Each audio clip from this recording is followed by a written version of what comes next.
वाले हैं दो चर वाले रैखिक समीकरण का बहुत ही इम्पोर्टेंट कुछ का कॉन्सेप्ट और उसका बेसिक पॉइंट।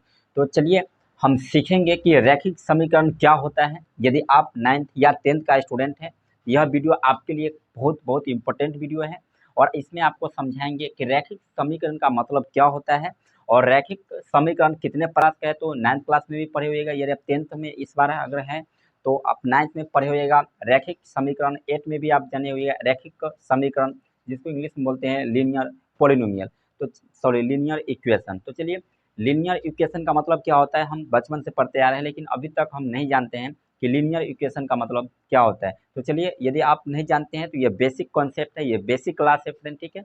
और यदि आप समझ लेते हैं तो उससे रिलेटेड एक्सरसाइज से जो भी क्वेश्चन होंगे आप लगभग क्वेश्चन को आप अपनी हैं। कोई भी चैप्टर्स होता है, यदि आप उसका कॉन्सेप्ट उसकी बेसिक पॉइंट को यदि आप नहीं जानते हैं, जो उसका जो टॉपिक वाइज टॉपिक को यदि आप नहीं समझते हैं तो इसीलिए आपको क्वेश्चन बनाने में बहुत सारे प्रॉब्लम होती है। तो फ्रेंड्स यह वीडियो जो है आप दूसरा जो होता है दो चर वाले रैखिक समीकरण होता है।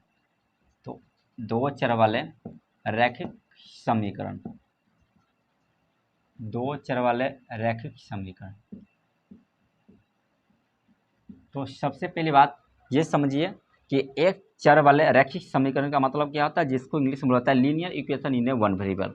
दो चर वाले रैखिक समीकरण का युग्म होता है, ठीक है। आपने 9th या 10th में पढ़ना है आपको और पढ़ते भी होगा और 9th में आप पढ़ चुके हैं, लेकिन 9th में आपको पढ़ना सिर्फ इतना ही पढ़ाया गया होगा कि दो चर वाले रैखिक समीकरण में कन्वर्ट करना। हालांकि 10th में जो होता है ना, उसमें दो चर वाले रैखिक समीकरण का युग्म कहे तो पेयर पढ़ना होता है और पेयर बनाकर ही उसमें x और y का मान ज्ञात किया जाता है, x या y का मान फाइंड किया जाता है। तो सबसे पहली बात हम जानते हैं कि एक चर वाले रैखिक समीकरण का मतलब क्या होता है। तो सबसे पहली बात रैखिक का मतलब समझते हैं कि क्या होता है, जिसको इंग्लिश में बोला जाता है लीनियर। तो रैखिक का मतलब होता है, समझिए रैखिक का मतलब किसी भी चर का मैक्सिमम पावर अधिकतम घात यदि एक होगा तो उसे हम बोलते हैं रैखिक, ठीक है। और एक चर वाला रैखिक समीकरण का मतलब होता है सिर्फ उसमें एक ही चर आपको दिखाई देगा, एक ही टाइप का आपको चर दिखाई देगा, तो उसे हम बोलते हैं एक चर वाले रैखिक समीकरण। जैसे ये कोई इक्वेशन है कहे तो ये कोई समीकरण है, तो इस समीकरण को हम कैसा समीकरण बोलेंगे, तो इस समीकरण को हम बोलेंगे एक चर वाले रैखिक समीकरण। ये एक चर वाले रैखिक समीकरण इसलिए है क्योंकि यहाँ पे देखिएगा A1 एक ही प्रकार का चर है, तो एक ही प्रकार का चर होना चाहिए था, लेकिन इसमें एक से है ना, एक ही प्रकार का चर है यहाँ पे, ठीक है। और मैक्सिमम चर का पावर यहाँ पे देखिए x का घातांक कितना है, क्या तो x का मैक्सिमम जो घातांक है वो एक ही है, ठीक है। तो किसी भी चर का पावर यदि एक होता है तो उसे हम बोलते हैं रैखिक।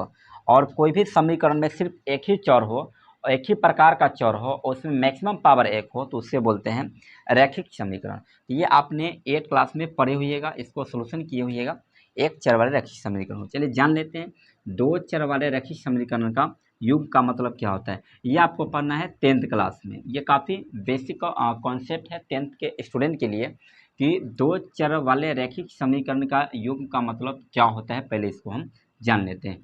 तो दो चर वाले रैखिक रैखिक का मतलब समझते हैं कि पावर मैक्सिमम पावर जो है एक होना चाहिए और दो चर वाले मतलब इसमें दो प्रकार के चर होना चाहिए, दो टाइप्स के चर होना चाहिए और युग्म मतलब जोड़ा होना चाहिए। जैसे x प्लस वाई अगर हम दे दिए जाए, यहाँ पे 3 है, इसमें समीकरण इसको एक मानेंगे। युग्म मतलब होता है जोड़ा, जोड़ा होना चाहिए, ये एक ही समीकरण हुआ।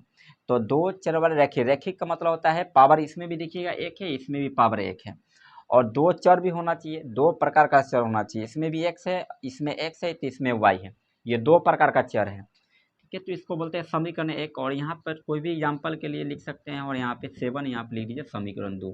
तो इसी को हम क्या बोलते हैं, युग्म बोलते हैं। किताबों में इस तरीके से आपने लिखा देखा होगा आपने कि दो चर वाले रैखिक समीकरण का युग्म, युग्म मतलब होता है जोड़ा।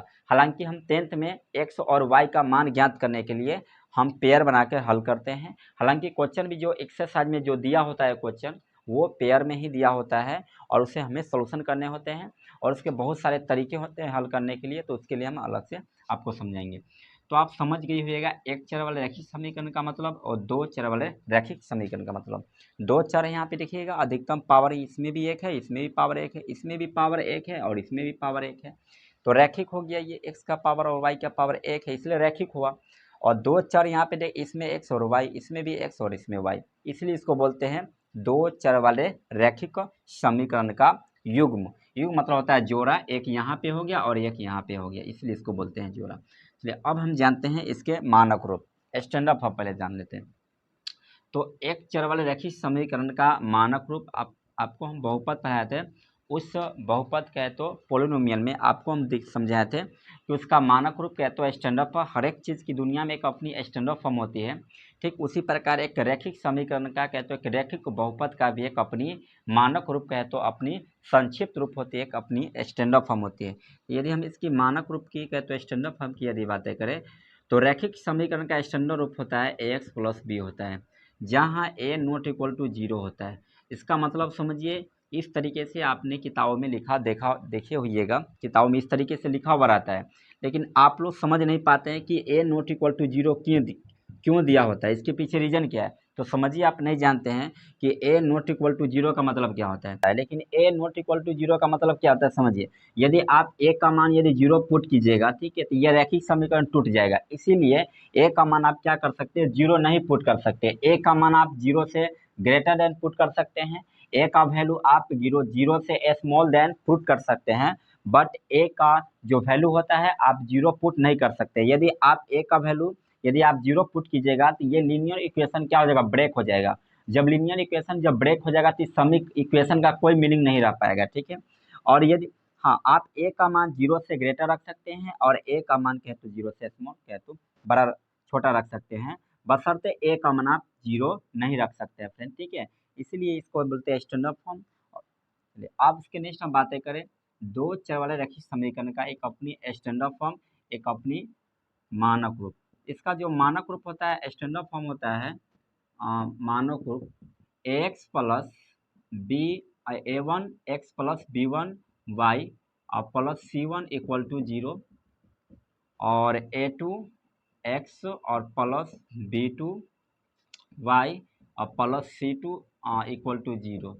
ये जो किसका स्टैंडर्ड फॉर्म है, तो ये होता है मानक रूप कहे तो स्टैंडर्ड फॉर्म किसका, दो चर वाले रैखिक समीकरण का कहे तो लीनियर इक्वेशन या टू लीनियर इक्वेशन ये टू वेरिएबल इन पेयर। इसका मतलब होता है ये इसका एक अपनी मानक रूप है कि अपनी स्टैंडर्ड फॉर्म है, ठीक है। और ये जो स्टैंडर्ड फॉर्म है एक प्रकार का ये पेयर है, एक प्रकार का एक जोड़ा है।